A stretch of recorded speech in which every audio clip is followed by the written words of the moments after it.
Hello everyone, welcome back to our channel Endocrine Army. So today we'll study menstrual cycle. तो सबसे पहले menstrual cycle होती क्या है? It's a reproductive cycle in female primates, monkey, apes, human beings. तो इनमें ये reproductive cycle होती है.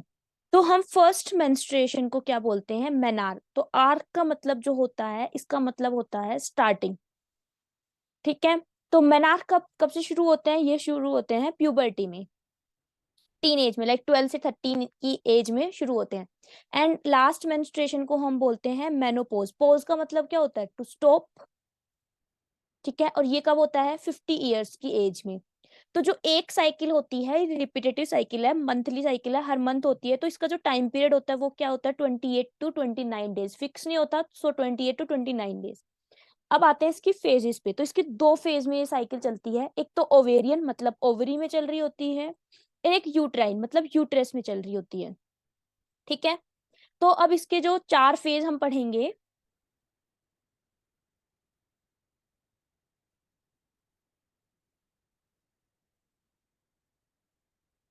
तो इसके चार फेज हैं. सबसे पहला है मेंस्ट्रुएशन, दूसरा है फोलिकुलर फेज या फिर प्रोलिफेरेटिव फेज, तीसरा ओव्यूलेशन आता है जो कि एक दिन का होता है, देन आता है ल्यूटेल फेज या फिर सिक्रेटरी फेज.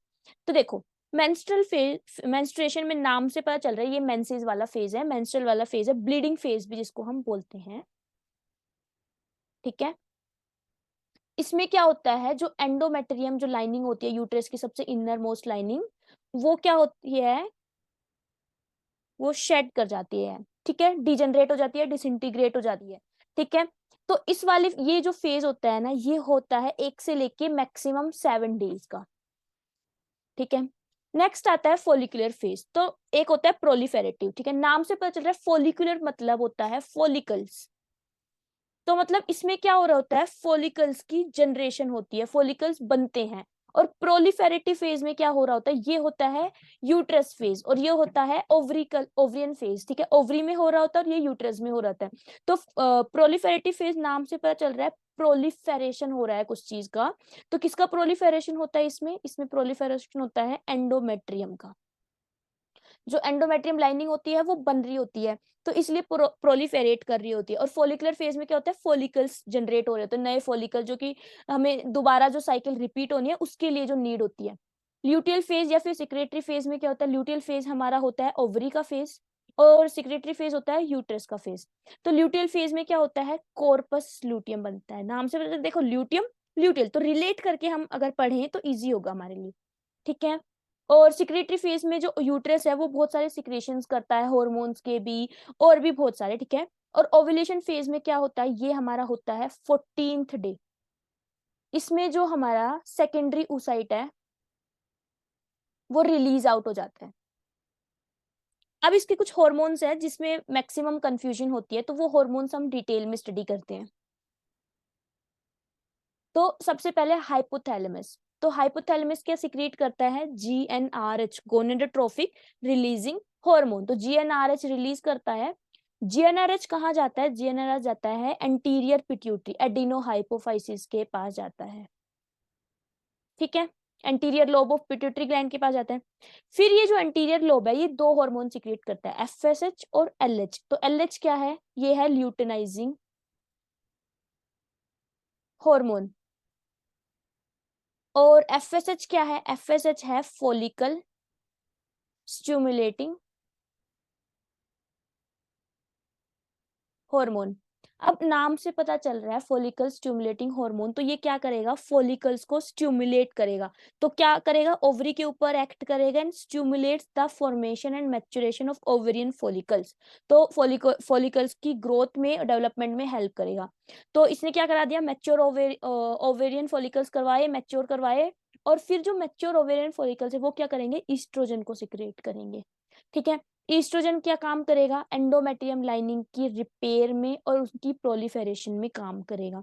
अब जैसे जैसे जो हमारी जो साइकिल आगे बढ़ती है, तो ओव्यूलेशन से 2 दिन पहले हमारा जो ईस्ट्रोजन होता है वो पीक पे होता है. तो level rises to a peak about 2 days before ovulation. तो 2 दिन पहले ईस्ट्रोजन का लेवल पीक पे हो जाता है, और इसकी वजह से क्या होता है? LH सर्ज होता है.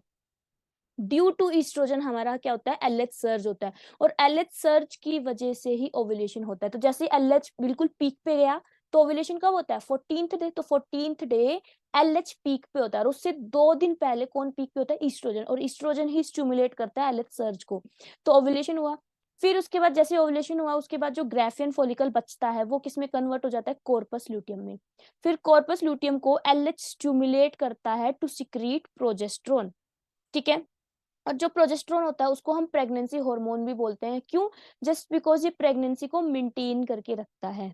अगर फर्टिलाइजेशन नहीं होता है तो क्या होता है, तो कॉर्पस लुटियम क्या होगा, डिजेनरेट हो जाएगा। जैसे ये डिजेनरेट होगा तो जो प्रोजेस्टेरोन की जो अमाउंट है वो क्या हो जाएगी, डिक्रीज हो जाएगी। जैसे प्रोजेस्टेरोन की अमाउंट डिक्रीज हुई तो एंडोमेटेरियम क्या हो जाएगी, डिसइंटीग्रेट हो जाएगी, और फिर से वो नई साइकिल बिगिन हो जाएगी।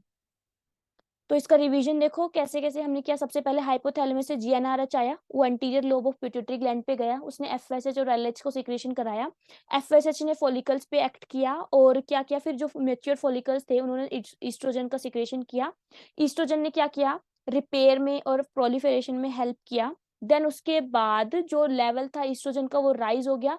देन उसने क्या करवाया, एलएच सर्च कराया। एलएच सर्च ने क्या किया, ओव्यूलेशन करवाया। ओव्यूलेशन हुआ तो ग्राफियन फॉलिकल कॉर्पस ल्यूटियम में बना। कॉर्पस ल्यूटियम ने प्रोजेस्टेरोन सीक्रेट किया और प्रोजेस्टेरोन ने प्रेगनेंसी को मेंटेन किया। प्रेगनेंसी नहीं होती है तो ये कॉर्पस ल्यूटियम क्या कर देता है, डिजेनरेट कर जाता है, और उसके बाद फिर से नई साइकिल बिगिन होती है। तो ये पूरा प्रोसेस था। तो ऐसे अगर हम ऐसे टेबल्स के थ्रू पढ़ें तो ये इजीली कवर हो जाएगा। तो इसको एक बार एनसीईआरटी से रीड कर लेना। तो ये पूरा प्रोसेस होता है मेंस्ट्रुअल साइकिल का। Thank you so much.